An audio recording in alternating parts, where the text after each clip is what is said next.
Kookaburras. Kookaburras are here, helping us through this time.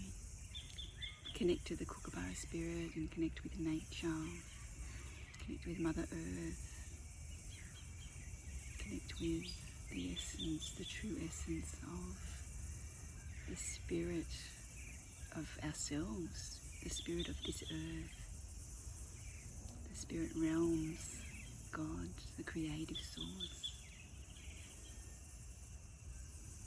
It's all created for us here on earth, and just coming to bring my love and some guidance from the dragons and from Mother Earth. You know, the Kookaburras actually have come in first to bring us some guidance and some connections to, you know, more joy, more laughter for ourselves in our lives, and I'm sure we all need that right now. As the year is ending, it's the 31st of January here, where I am in Australia, and you know, ready to finish the year. And as we come and give thanks for the year that has been, just reflect on how much you have grown, how much you have learned, how much wisdom you have now for yourself through your journey of the 2025 year, the year of the 9, of the snake, of the wood snake, the shedding. And yeah, there's been a lot that's been shared, but you know, we're still on a journey. We're still on a journey, so just respecting yourself, you know, and I think the most important thing is loving yourself, having compassion for yourself at this time, any time that you're moving through. It doesn't matter what time it is, time is irrelevant. So we're all one, and we're all moving through this awakening on our own journey. So whatever is happening in your now moment is the perfect thing that's happening. So I'm just connecting in with, I'm thinking the dragons want to come through first. I've just got the women of Lemuria here. I'm going to actually connect with that after, but the dragons seem to want to come through first to give us some guidance on this ending year as we transition from the 9 to the 1. And, you know, knowing that life never stands still, does it? So we're always creating something, whether that may be from our mind, from our heart, from our thoughts that we're putting out there, whether we're creating from true intentions that are coming from our heart, and really connecting with the moon and the flow of the moon, you know, and everyone has their own way of creating, so let that be your sacred thing for you as you create your life, you know, trusting in what you're being guided to for yourself. So as we're ending the year 9 cycle, or the 9 year and the 9 cycle, the 9 year cycle, opening up to a new cycle, a new 9 year cycle, and a 1 year next year, 2026. What do the dragons want us to know? What do they want us to know and be there to guide us through this time as we're transitioning and transforming? So we've got a couple of cards here. So this is the water dragon, a beautiful water dragon. And there is an invocation here. So I'm just going to read the invocation, and you can connect in, and you can always come back to the invocation and say this as you need to. So the invocation is: from the smallest drop to the mightiest wave, from a trickling spring deep in a dragon's cave, you are the giver of life and the magical flow over life's stony ways, clearing a path for the wandering mystic inside of me to go. From the smallest stream to the vast ocean's song, Your rhythm aligns me to where I belong. In a dance eternal, your liquid embrace, healing and holding my soul's sacred space. So there's the invocation there.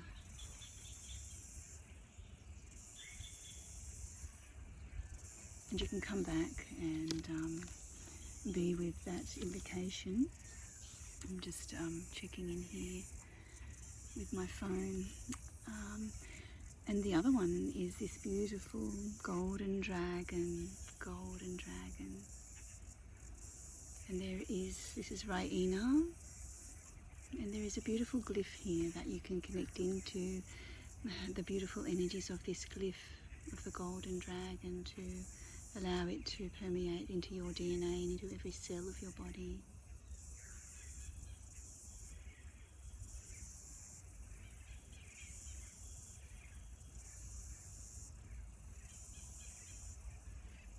And you can pause the video whenever you feel the need to and do that invocation yourself and connect in with that glyph.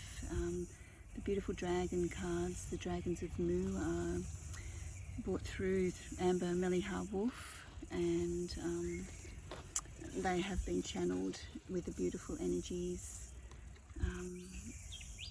from the dragons of Mu. So yeah, Dr. Amber Meliha Wolf, you can get those at amberwolfphd.com, and awaken your transformation with the dragons. Maybe next year might be your year.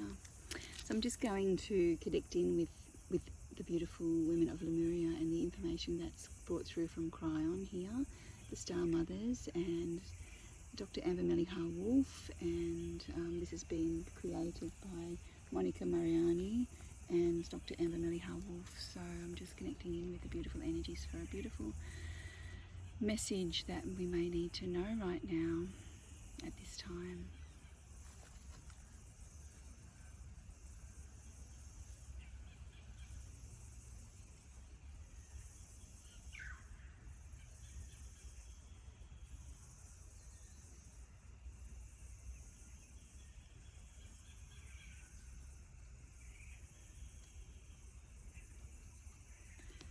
Really, so coming through is trusting your soul.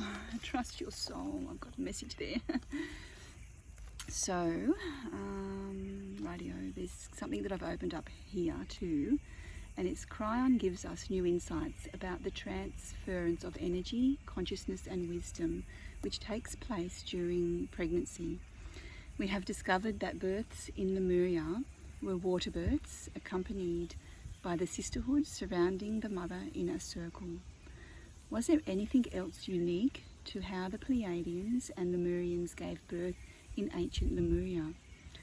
The answer is yes, and Kryon explains further. So this might be a very significant message. So just connect in with what's right for you and take what you feel is right for you at this time.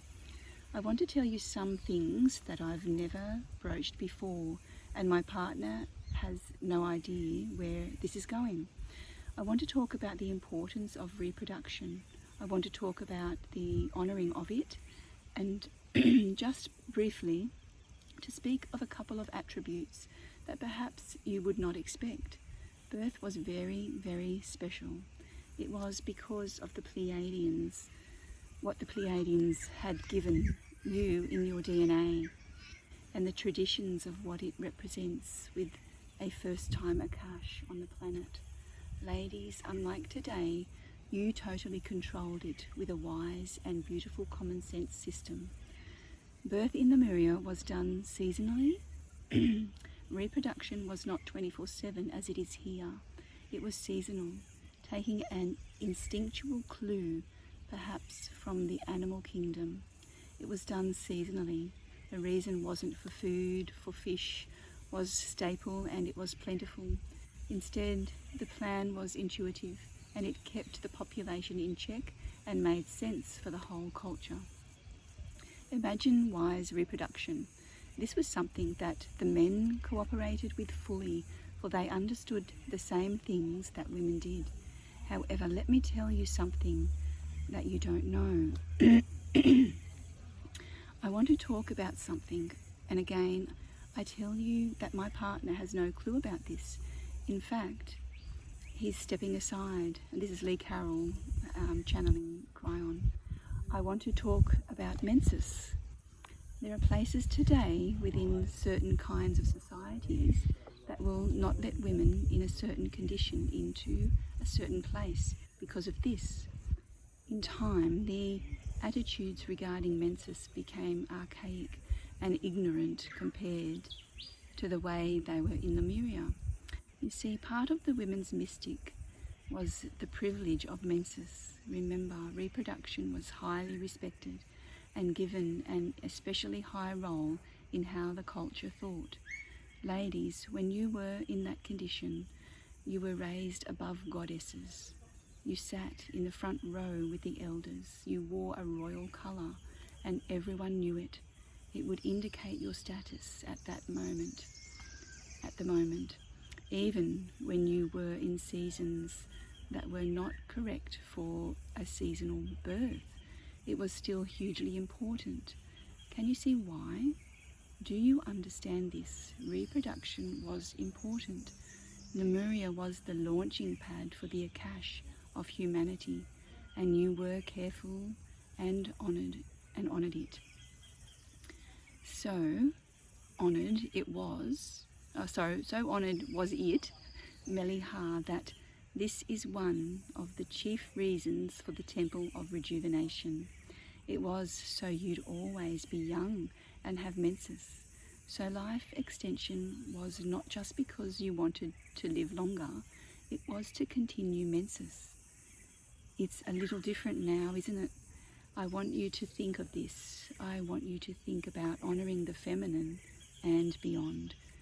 And this is from a Kryon live channeling given during Lemurian Sisterhood meeting in Calgary, Canada, in May 23rd, 2015. Yeah, so I think, at those times, going back and honouring the time of menses, and if we can do that again, how beautiful is that? Not only for the birth or the creation of life, but the DNA that's come through from the Star Mothers. So back then in Lemuria was so special, because we've brought that through right now into our current situations here on this earth. So we're actually awakening to the Lemurian DNA that's within us. So how beautiful is that? Yeah, I've just got some men, some young guys jumping in the water, having a swim down the river. It's quite warm here where I am now in Australia, so being by the river is beautiful. And if you can be in water, as at the ending of this 9-year, shedding what it is that needs to be shed still, and ready for that rebirth process, and honouring ourselves as women especially, and honouring, if you're a man here, taking that time to honour the women that are giving birth to the young ones. And the young ones are now being birthed, have a beautiful opportunity in this new consciousness to make changes for our beautiful planet and humanity. So love those beautiful little babies, those beautiful little children, and treat them beautifully. Okay, I hope this has brought something to you. Noisy in the background, but they're enjoying themselves. So I think, here comes the Kookaburras again. I was just going to,